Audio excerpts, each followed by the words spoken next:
Sketchbooks are one of my favorite things to draw in for many reasons. First, you can carry around a collection of your art in a book wherever you go. Second, you can do whatever the hell you want in your sketchbook. There's no preconceived notion for how a sketchbook should look or how one should draw in their sketchbook. Third, it's like a time capsule in the sense that you can see your progress from the first to the final page and just witness how much you've improved over that amount of time. And last but not least, I could probably come up with more reasons if I wanted to. Actually, I can't really think of any more right now, but in this video, I will teach you the many ways that you could fill a sketchbook page with the words coming out of my mouth right now. Let's just get to the examples. First, let me just start off by saying I'm probably not going to give you too many exact examples with step-by-step stuff. That's just not really how I do things. I like to kind of try to teach people ways that they could grow and teach themselves on, and so you don't have to always come back to me to learn the new way to do a sketchbook drawing. Hopefully I could just teach you a mindset and you could just take off from there. Also, I would like to say that my sketchbook may look a bit different than your usual sketchbook. Probably when you look on YouTube at different sketchbook tours and stuff, you see a lot of different kinds that are a bit more unfinished in a sense, but mine, I really like to use every square inch. And people might critique that I'm taking my sketchbook too seriously. However, I would just kind of argue back that my mindset is in a very unserious mode. It's kind of the mode that I use to doodle in and just have fun, which I think is the reason why each page in the sketchbook kind of comes to me effortlessly. A sketchbook is really anything you want it to be. You could have really any mindset when working in one. I mean, some people will use it to write or draw literally how they feel in that exact moment, which leads to the sketchbook looking very messy. However, sometimes it could be really fun to take a mess and figure out a way to organize the chaos with more lines. Sometimes people will treat each page like a serious piece that they'll spend hours and hours on. Like I said earlier, there is no right or wrong way to make art, which also just means that there's no right or wrong way to use a sketchbook. However, if you're like me, which you probably totally absolutely are because you obviously clicked on this video because you're just as cool as me, and also have some drawing experience. But, maybe you've had a bad experience with sketchbooks before like I have. For instance, when I was younger, I absolutely loved watching sketchbook tour videos and was just amazed by the beautiful aesthetics that artists were able to create with their page spreads. And with stars in my eyes, I set out to make something that gave me the same feeling that I had when I looked at their sketchbooks and their videos. But that is where I messed up. I set out to create something with someone else's idea in mind instead of my own. I think it was good that I was inspired to create something because of the videos I watched, but I was very influenced by the technical ability I saw them display at the time that I simply didn't have because I was young and inexperienced.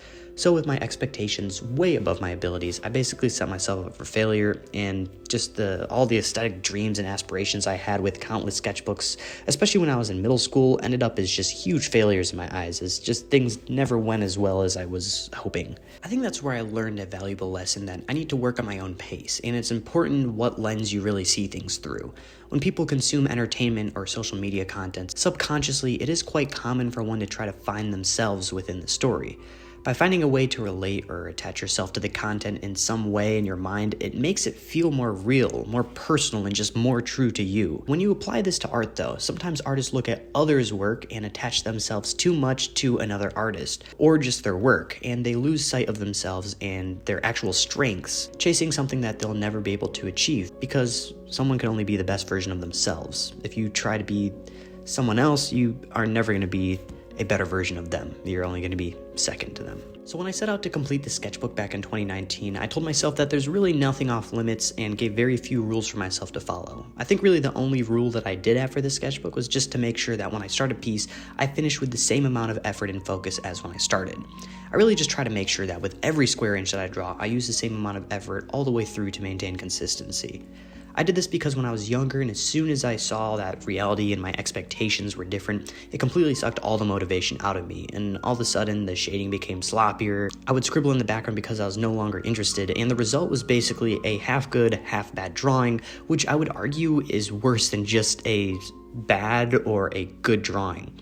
Because if it's a good drawing, then great. But sometimes people, wonder and worry about, what if I spend all this time and effort on this piece and so many hours of my life and it still looks bad? In my opinion, that's even better because first, you're fully committed to the piece that you're working on, which means you have pretty good mental discipline.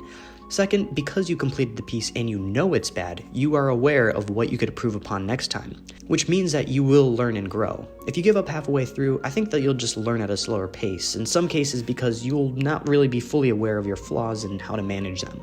However, with all the serious talk, that's not really serious, we're just talking about sketchbooks. So the bottom line is basically, sketchbooks are supposed to be whatever you make them out to be. It's supposed to be a place where you can explore your mind, which I don't believe enough artists do. I know it probably just sounds crazy to you that I said that I don't believe artists explore their mind enough, but I do really think this is where sketchbooks come in handy.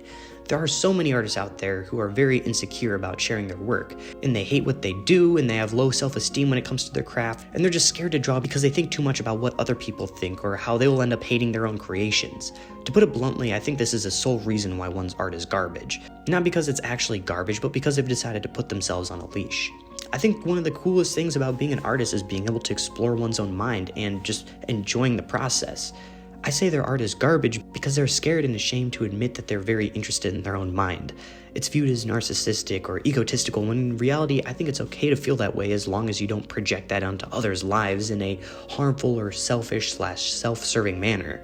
What ends up being made is art with surface-level thinking and insecurity because they're too afraid to explore themselves. If you can relate to what I said at all, then consider viewing sketchbooks as your safe haven to explore without judgment, to learn all about yourself and gain confidence in your own actions and craft. I think it's completely okay to be interested in the depths of your own mind and imagination, and I think the sketchbook is a perfect playground. This sketchbook that I've had for 5 years now only has roughly 20 to 30 pages filled in it. These days I don't really work in it much with the insane amount of work that I have outside of the sketchbook. Once in a while I do find myself in a position to work on it more, but at this point I'm really in no rush to finish it, and if it's never finished then so be it.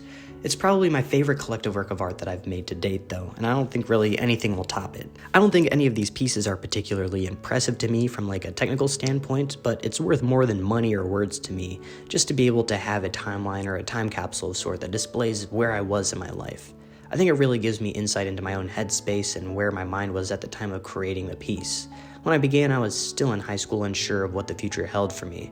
I would slowly work on page after page in all my classes during the lectures. Then when the lockdown started, I used it to illustrate abstract concepts and ideas. Some of those pieces were my first ever videos I made TikToks about that eventually led me to having over 1 million followers just for my art videos. Some of the pieces I started after moving out on my own, living with my best friend, and running the business together from our first apartment. I remember sitting out on the balcony smoking a joint and just doodling away in my sketchbook while discussing future clothing drops and ideas. Some of the pieces I made after overcoming traumatic phases in my life. I drew to process my mental illnesses I was going through.